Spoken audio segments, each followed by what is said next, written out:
नमस्ते बच्चों, मैं सपना जैन आपको क्लास 7 संस्कृत का पाठ चौथा पढ़ाने वाली हूँ, जिसका नाम है लोकमान्य तिलक।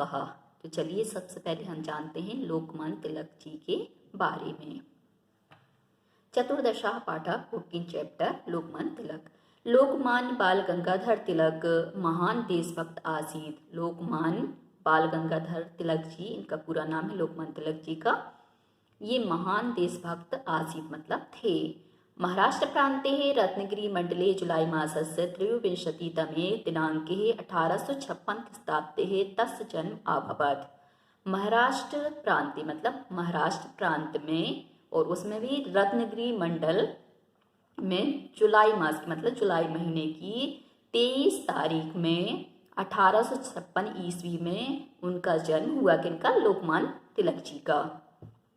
तस्य जनकः गंगाधर कुशल शिक्षकः लेखकः च आसीत्। तस्य मतलब उनके, तिलक जी के पिताजी, जनका मतलब पिताजी, गंगाधर कुशल शिक्षक और लेखक थे। तिलकः गणितस्य संस्कृत भाषाया विधिशास्त्रस्य च प्रकांड पंडितः आसीत्। तिलकः मतलब तिलक जी गणित के, संस्कृत भाषा के और विधि शास्त्र के प्रकांड पंडित थे। सहा छात्र जीवन में ये निश्चय आकरोतु। सह मतलब उन्होंने छात्र जीवन में ही निश्चय किया, यद कि अहम शासकीय सेवायां न करिष्यामि। अहम अर्थात मैं, शासकीय मतलब जो सरकारी सेवा होती है वह नहीं करूँगा। आजीवनम भारतस्य स्वतंत्रता कृते संघर्षम करिष्यामि च इति। आजीवन मतलब जीवन पर्यंत भारत की स्वतंत्रता के लिए, कृते मतलब होता है लिए, संघर्ष करूँगा, और मतलब ऐसा उन्होंने सोचा। सहा आघोष्यत उन्होंने घोषणा की।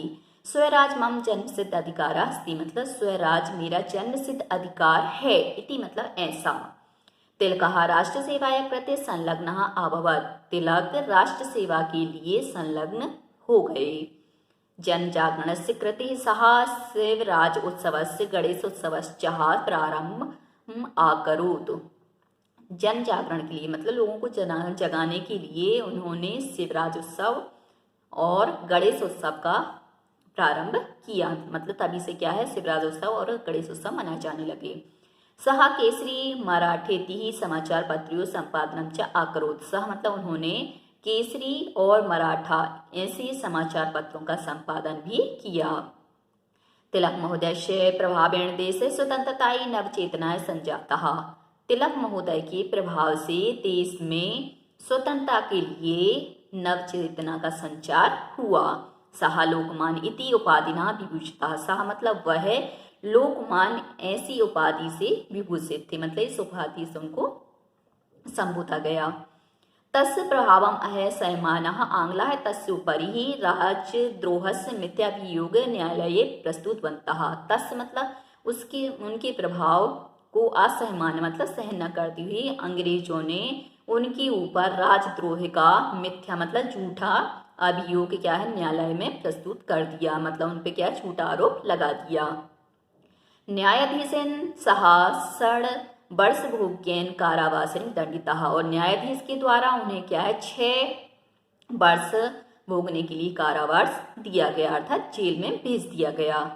सहा निर्भयम अभवत् उन्होंने निर्भय होकर कहा। अस्मात् न्यायालयात् परमेश्वरस्य न्यायालयतः उच्चतरः अस्ति। इस न्यायालय से परमेश्वर का जो न्यायालय है वह क्या है, श्रेष्ठ है। क्योंकि जो हम कहते हैं ना कि यहाँ पे सही न्याय नहीं मिलता, तो ईश्वर के दरबार में सही न्याय मिलता है। तो उन्होंने भी कहा इस दरबार से या इस न्यायालय से परमेश्वर का जो न्यायालय है वह क्या है, श्रेष्ठ है। तस्मिन् अहं निर्दोषः अस्मि। उसमें मैं निर्दोष हूँ। तुम्हारी नजरों में मैं जरूर दोषी हूँ, परंतु उसकी नजरों में मैं निर्दोष हूँ। कारागारे सहा गीता रहस्य नामकम ग्रंथम आरच्यत। और कारागृह में उन्होंने गीता रहस्य नामक ग्रंथ लिखा। सहा महान कर्मयोगी आसीत। सहा मतलब वह महान कर्मयोगी थे। सहा कथित उन्होंने कहा, क्या कहा, उद्यमहीनस्य सहायतां परमात्मम अपि न करोति कर्मशीलस्य सहायतां प्रभु करोति। मतलब जो उद्यमहीनस्य मतलब जो प्रयास नहीं करता है उसकी सहायता परमात्मा भी नहीं करते हैं, परंतु जो कर्मशील है, प्रयास करने वाला है, उसकी सहायता ईश्वर भी करता है। अगस्त मासस्य प्रथम दिनांके 1920 तमी वर्षे सः दिवंगतः। और अगस्त महीने की प्रथम तारीख में 1920 ईस्वी में वह क्या है, मृत्यु को प्राप्त हो गया। दिवंगत का मतलब होता है मृत्यु को प्राप्त होना। सत्यम, सत्य है। बाल गंगाधर तिलकस्य महोदय अस्माकं देशस्य गौरवम। बाल गंगाधर तिलक महोदय जी हमारे देश का गौरव हैं। केनापि सुष्ठु उक्तम, किसी ने कहा भी है। तिलकः भारत भालस्य तिलकम इव भाति। तिलकः मतलब लोकमान्य तिलक, भारत का भाल मतलब होता है मस्तिष्क का, तिलक इव भाति मतलब तिलक के समान सुशोभित होता है। जैसे कि जो तिलक होता है वह क्या है, माथे पर सुशोभित होता है। ऐसी भारत माता के माथे पर जो तिलक जी हैं वह क्या है, तिलक के समान सुशोभित होते हैं। अब आते हैं अभ्यास प्रश्न पर। प्रश्न नंबर 1, एक पदेन उत्तर लिखत मतलब एक पद में उत्तर लिखो। लोकमान्य तिलकः कासीत। लोकमान्य तिलक कौन थे, तो इसमें आ जाएगा कह की जगह देशभक्तः, एक पद हो गया। तिलका कैन उपाधिना विभूषितः। तिलक किस उपाधि से विभूषित हुए, तो यहाँ पे आ जाएगा कैन की जगह लोकमान्य या लोकमान्य उपाधिना विभूषितः। तिलकस्य प्रभावेण देशः का संजातः। तिलक के प्रभाव से देश में क्या हुआ, तो यहाँ पे कह की जगह आ जाएगा नवचेतनः। तिलकः कस्मिन् मासे दिवंगतः। तिलक किस मास में मृत्यु को प्राप्त हुए, तो यहाँ पे आ जाएगा 1920 तमे ख्रीस्ताब्दे। कस्य सहायता प्रभु करोति। किसकी सहायता प्रभु करता है, तो यहाँ पे आ जाएगा कर्मशीलस मतलब जो कर्मशील होता है, प्रयास करने वाला होता है, उसकी सहायता प्रभु भी करता है। अब है प्रश्न नंबर 2, एक वाक्य उत्तरम लिखत मतलब एक वाक्य में उत्तर लिखो। इसका क्या है, तिलकस्य जन्म स्थानम कुत्र अस्ति। तिलक जी का जन्म स्थान कहाँ है, तो यहाँ पे कुत्र की जगह आ जाएगा रत्नगिरी मंडले। तिलकस्य जनकः का आसीत्। तिलक के जनक कौन है, तो यहाँ पे आ जाएगा गंगाधर।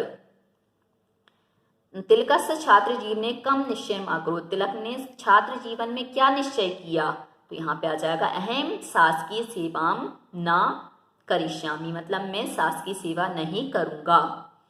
तिलकेन कहा ग्रंथ रचिता। तिलक ने कौन सा ग्रंथ रचा, तो यहाँ पे आ जाएगा गीता रहस्यम। तो तिलकेन गीता रहस्यस्य ग्रंथ रचिता। अगला है तिलका किम आघोष्यत। तिलक ने क्या घोषणा की, तो यहाँ पे तिलक ने क्या घोषणा की थी, तो यहाँ पे आ जाएगा स्वराज मम जन्म सिद्ध अधिकार अस्ति ही मतलब स्वराज ही मेरा जन्म सिद्ध अधिकार है। अगला प्रश्न है प्रश्न नंबर 3, रेखांकित पदम आश्रित प्रश्न निर्माणम कुरुत मतलब रेखांकित पद का आश्रय लेते हुए प्रश्न निर्माण करो। पहला है लोकमान्य तिलकः, ये रेखांकित पद है, महान देशभक्त आसीत। तो हम लोकमान्य तिलकः की जगह प्रश्न निर्माण करेंगे तो हम कर देंगे कह महान देशभक्त आसीत और प्रश्नवाचक चिन्ह। तिलकः राष्ट्र सेवाया कृते संलग्न अभवत मतलब तिलक राष्ट्र सेवा के लिए संलग्न हुए। तो यहाँ पे रेखांकित पद राष्ट्र सेवाया, तो इसकी जगह हम करेंगे कस्मै कृते संलग्न आसीत या कस्य कृते संलग्न भी आ जाएगा। जन जागरणस्य कृते सः शिवराजोत्सव गणेशोत्सवस्य प्रारंभ आकरोत्। तो यहाँ पर जन जागरण रेखांकित पद है, तो इसकी जगह हम करेंगे कस्य कृते सः शिवराजोत्सवस्य गणेशोत्सवस्य आरंभम आकरोत् प्रश्नवाचक चिन्ह। कर्मशीलस्य सहायता प्रभु करोति ही, कर्मशील की सहायता प्रभु भी करता है। तो कर्मशीलस्य की जगह हम करेंगे कस्य सहायता प्रभु करोति प्रश्नवाचक चिन्ह। तिलकः भारत भालस्य तिलकम इव भाति। तो यहाँ पर रेखांकित पद तिलका है, तो तिलका की जगह हम करेंगे कहा भारत भालस्य तिलकम इव भाति प्रश्नवाचक चिन्ह। प्रश्न नंबर 4, अधोलिखित पदानाम पर्यायवाची पदानि लिखत। अधोलिखित पदों के पर्यायवाची पद लिखो। यहाँ पे दिया जन का, तो जन का हो जाएगा ताता, निर्भय का अभय, मिथ्या का असत्य, परमेश्वर का ईश्वर, भाल का मस्तकः। प्रश्न नंबर 5, अधोलिखित पदानाम विलोम पदानि लिखत। अधोलिखित पदों के विलोम पद लिखो। विलोम का मतलब होता है उल्टा। जैसे यहाँ दिए निर्दोष, निर्दोष का दोषः, स्वतंत्रता का परतंत्रतः, अस्ति का आसीत। अस्ति होता है वर्तमान काल के लिए, आसीत होता है भूतकाल के लिए। जन्मः मरण, उद्यमहीनः कर्मशीलः। अगला प्रश्न है प्रश्न नंबर 6, उचित शब्देन रिक्स्थानानि पूरयतु। उचित शब्द से रिक्स्थान को पूरा कीजिए। तो यहाँ पे शब्द दिए हैं, लोकमान्यः भारत भालस्य अस्माकं संलग्नः अगस्त मासस्य। तो अब हमें क्या करना है, जो सही शब्द है उसको चुनकर यहाँ पर वाक्य पूर्ति करना है। तिलकः राष्ट्र सेवाया कृते खालिस्तान अभवत्। तो यहाँ पे आ जाएगा संलग्न अभवत्। तिलक महोदयस्य खालिस्तान देशस्य गौरवम। तो तिलक महोदय यहाँ पे आ जाएगा अस्माकं देशस्य गौरवम, हमारे देश का गौरव है। खालिस्तान प्रथम दिनांक 1920 तमी वर्षे सह दिवंगतः। तो यहाँ पे आ जाएगा आपका अगस्त मासस्य प्रथम दिनांक 1920 तमी वर्षे वह दिवंगत हो गए। तिलका खालिस्तान तिलका में भाती। तो यहाँ पे आपका आ जाएगा भारत भालस्य सह खालिस्तान इति उपाधिना विभूषिता। तो यहाँ पे आ जाएगा लोकमान्यः इति उपाधिना विभूषितः। प्रश्न नंबर 7, संधिम कुरुत। संधिम का मतलब होता है जोड़ना, संधि करना अर्थात जोड़ना। तो यहाँ पे दो शब्द दिए हैं अलग अलग, उन शब्दों को जोड़कर हमें बताना कि सही शब्द क्या होगा। तो शिवराज धन उत्सव, तो हो जाएगा शिवराजोत्सव।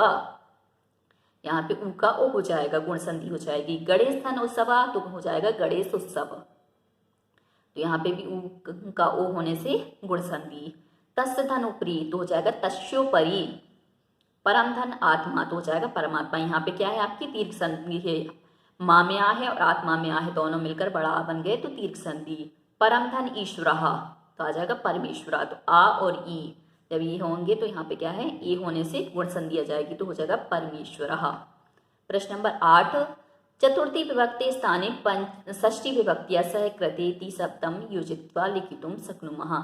चतुर्थी विभक्ति के स्थान पर षष्ठी विभक्ति के साथ कृते इस शब्द को जोड़कर लिखना है, लिख सकते हैं। जैसे उदाहरण अनुसारम लिखत, मतलब उदाहरण के अनुसार लिखो। देशाय तो देशस्य कृतिः, ऐसे त्यागाय तो त्यागस्य कृतिः, ग्रामाय तो ग्रामस्य कृतिः, नगराय नगरस्य कृतिः, विद्यालयाय तो विद्यालयस्य कृतिः, समाजाय तो समाजस्य कृतिः। तो इस प्रकार हम षष्ठी विभक्ति का प्रयोग करते हुए, यहाँ पे चतुर्थी विभक्ति थी देशाय त्यागाय ग्रामाय नगराय विद्यालय समाजाय, और दूसरी जगह हमने क्या षष्ठी विभक्ति का प्रयोग करके उसमें कृति शब्द जोड़ दिया। तो बच्चों आज के लिए सिर्फ इतना ही। यदि आपको हमारा ये वीडियो पसंद आया है तो लाइक कीजिए, शेयर कीजिए, सब्सक्राइब कीजिए तथा इस पाठ से संबंधित कोई भी प्रश्न है तो नीचे कमेंट्स में पूछ लीजिए। धन्यवाद।